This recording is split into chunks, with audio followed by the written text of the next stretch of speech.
Jebkurš, kurš seko finanšu tirgiem, zina, ka pēdējos gados mēs esam piedzīvojuši nebijušu tehnoloģisko revolūciju, un vadošās pasaules tehnoloģiju kompānijas faktiski kontrolē, ja ne visu, tad gandrīz visus saimnieciskos sektorus rietumu pasaulē un Ķīnā kā minimums. Un loģiski arī, ka šie uzņēmumi ir pasaules lielākie un pelnošākie uzņēmumi. Es esmu daudz runājis par Tesla, par Nvidia, par Amazon, par Google, jeb Alphabet, par Meta, jeb Facebook un Instagram, Microsoft un vēl dažiem. Un tāpēc mums liktos, ka arī visiem pārējiem finanšu un tehnoloģiju milžiem, kuri nav bijuši tajos pirmajos virsrakstos, viņiem iet līdzīgi, jo kā tad tu vari nenopelnīt, ja jau tu iepriekš esi bijis vadošais čipu vai programmatūras izstrādātājs, un tagad tev ir vienkārši vislabākais pļaujas lauks, kāds vien ir bijis iespējams. Bet vai tas tiešām tā ir? Lai uz to atbildētu, mēs paskatīsimies uz vienu no pasaules vadošākajām IT kompānijām, Intel, un to, kā viņai ir gājis pēdējos 4-5 gadus. Un iespējams Intel rezultāti jums liks aizdomāties par to, kā īstenībā notiek ar pat vadošākajām kompānijām pašās labākajās industrijās, pašos labākajos laikos. Bet pirms mēs sākam, man jāsaka viena lieta. Es neesmu tehnoloģiju un IT cilvēks, un es jums nevarēšu precīzi izskaidrot, kura kompānija ražo labākus čipus vai labāku programmatūru. Un video īstenībā nemaz nebūs par to. Video būs kā stāsts par to, kad arī vadošās kompānijas, vadošajās industrijās, pašos labākajos laikos var piedzīvot biznesu. Ja nesagrāva, tad virzīties diezgan tuvu biznesa beigām. Tāpēc mazāk par tehnoloģiju, vairāk par pašu stāstu pēc būtības. Bet tik un tā, pastīsimies mazliet sīkāk. Tātad te es paņēmu vispārīgu informāciju par Intel, kas būtībā visiem ir zināma. Intel ir vadošais uzņēmums, kas nodarbojās ar procesoru, videokaršu un visādu veidu programmatūru izstrādi, un faktiski jebkuram, kam ir bijis dators, visdrīzākais kaut kādā saistībā viņš ir bijis ar Intel. To jau mēs visi zinām. Un loģiski tas arī ir atspoguļojies tajā, ka līdz šim Intel ir bijuši ļoti solidi finanšu rādītāji, un faktiski kā industrija viņš ir bijis viens no vadošajiem tirgus līderiem. Proti, 2009. gadā viņš ir ieņēmis nepilnus 50% no visiem videokaršu ražotājiem. Tas ir iemesls diezgan vienkārši. Cik es saprotu, tas ir tāpēc, ka viņi nepārdeva dārgās un sarežģītās videokartes priekš gaming datoriem, kā piemēram to darīja Nvidia, bet viņiem bija vairāk videokartes, kas bija jau ielikts parastajos datoros. Es te varu nokļūdīties, bet tas ir kā es kaut stāstu sapratu. Un viss gāja labi līdz AI revolūcijai. Un ko mēs varam pastīties pēc 2021. gada? Mēs vienkārši uzliksim finanšu pārskatus un ielūkosimies tajā, kāda ir gājis ar apgrozījumu un peļņu laikā, kad visas vadošās tehnoloģiju kompānijas uzrādīja rekordaugstus rādītājus. Mēs redzam, ka Intel apgrozījums no nepilniem 78 miljardiem ir nokarties līdz 53 miljardiem, un tīrā peļņa no 20 miljardiem ir nokritusies uz mīnus 18 miljardu zaudējumiem. Un šī situācija atspoguļojās arī svarīgā indikatorā kā brīvā nauda, jeb free cash flow, kur mēs redzam, ka no 20 miljardiem tas ir aizgājis līdz mīnus 15 miljardiem. Tāpēc situācija ir diezgan graujoša, un loģiski, ka jebkurš cits ienākumu mērīšanas kritērijs, kā atdeva uz kapitālu vai visādi akciju izaugsmē, jeb earnings per share ratio, ir, protams, nokritušies no salīdzinoši pieklājīgiem līmeņiem līdz sliktiem rādītājiem. Jo mēs redzam, 2020. gadā atdeva uz kapitālu bija 25 un 20%, kas ir ļoti labs rādītājs priekš jebkuru uzņēmumu. Un return on equities bija, es atvainojos, price to earnings ratio bija 10. Labi, tas ir tāds mazliet atkarīgs no cenas un industrijas, bet tik un tā, laikā, kad bija Covid krīze un nekas vēl neliecināja par Intel problēmām, viss bija kārtībā, un pēkšņi viņi sabruka.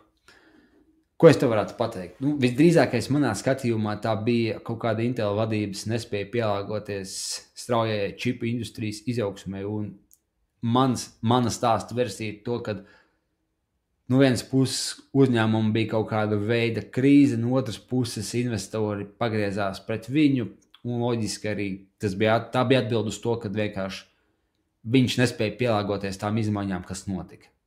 Kā tas aizies nākotnē, to mēs nezinām, jo viņš arī salīdzinoši nesen bija iedevis, nevis viņš, bet Intel vadība, ja mēs būsim precīzi, bija veikusi milzīgas izmaiņas uzņēmuma restruktūrizācijā un ielikusi jaunu vadību, kam būs cits skatījums. Un arī pēdējos pāris gados viņi ir ieviesuši jaunas tehnoloģijas, lai sāktu ražot čipus priekš AI tehnoloģijām.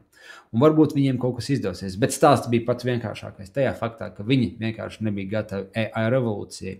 Un par spīti savai ietekmei, saviem, kā lai to pasaka, iestrādēm industrijā, un vienkārši viņi nebija gatavi ražot čipus, kā to bija gatavi darīt Nvidia, lai vienkārši ātrā veidā pielāgotos nākt kopā ar AI, jeb mākslīgā intelekta revolūciju. Tik vienkārši. Kāpēc tas tā bija? Viņiem bija vienalga par to, viņi neticēja tā industrijai, vai vienkārši viņiem bija pārāk novecojusi infrastruktūra, lai radītu kaut ko jaunu, jo viņi domāja, ka vienkārši, ja viņi neražos AI čips, viņi vienkārši varēs izdzīvot uz esošo biznesu, un viņiem tāpat būs viss kārtībā.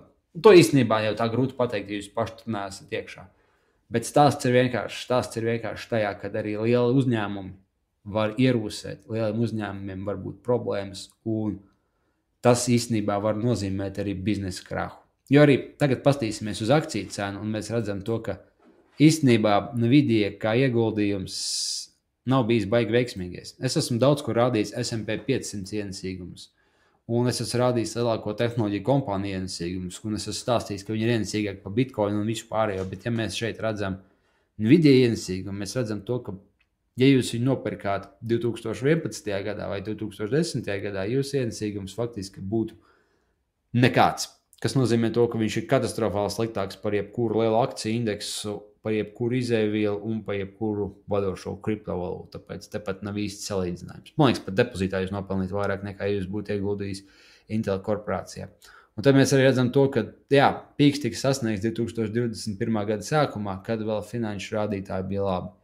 Bet attīstoties visai AI revolūcijai, Intels tomēr nepaspēja atgriezties, un šajā gadījumā es teiktu, ka kaut kādā ziņā akcijas seko līdz finanšu rādītājiem, jo te bija paši labākie finanšu rādītāji, bija 21. gadā akciju cena nokritās līdz ar kopējo tirgus kritumu un atbilstot arī sliktākiem rādītājiem no paša Intel, te viņš mazliet uzkāpa, bet 23. un 24. gadā nekas neuzlabojās, un te nu mēs apmēram arī esam.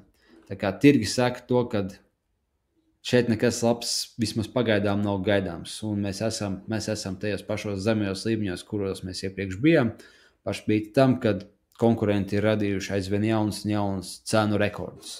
Tā kā kāds ir šis secinājums šim nelielajam stāstam? Ja jūs skatāties uz lielu uzņēmumu, kas darbojas sekmīgā industrijā, bet viņš ir mazliet sācis ierūsēt, varbūt viņš negrib nomainīt IT infrastruktūru, varbūt viņš negrib nodomāt par jaunu produktu klāstu, piemēram, automašīnas ražotājs negrib domāt par jaunu dzinēju vai par jaunu tehnoloģiju ieviešanu, varbūt finanšu kompānijas negrib domāt par jaunu IT uzlabošanu vai jaunu kaut kādu finanšu produktu ieviešanu, par kuru citi domā. Vai kā piemērs redzam, ka vadošais pasaules datoru komponentu ražotājs vienkārši nedomāja par to, kā pielāgoties, vai viņiem vienkārši nesanāca pielāgoties AI revolūcijai. Un tas var liecināt par to, ka te ir risks, ka labā industrijā liela kompānija vienkārši nevis ir uzvarētāja, bet sabrukusi.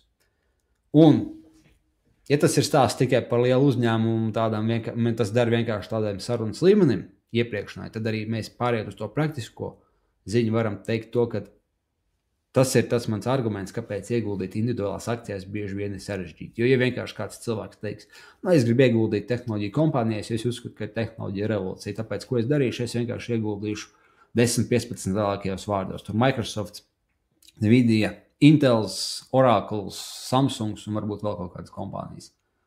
Bet kā tad jūs zināsiet 2020. vai 2021. gadā, kad Intelam bija ļoti labs apgrozījums, ļoti labs ienesīgums uz kapitāla un akciju cenu rekords, ka Intels nākošos 4 gadus nevis divkāršosies, bet kritīs apmēram pa 70%.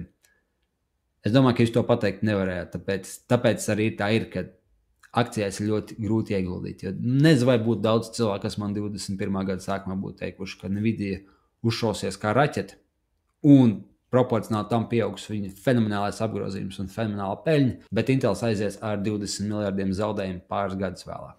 Es neticu, ka ir daudz cilvēku, kas mācās to pateikt.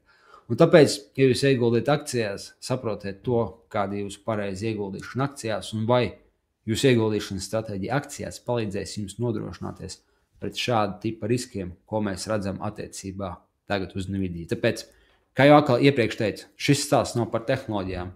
Šis stāsts ir par to, ka ir grūti paredzēt nākotni. Un notikt var jebkas, pat arī lielākajām un zināmākajām kompānijām. Un īstenībā vēsture ir pilna ar šādu tipu stāstiem. Tikai, kā es saku, vienmēr mēs redzam tikai dažus uzvarētājus, un tos, kuri pakrīt, tos mēs neredzam.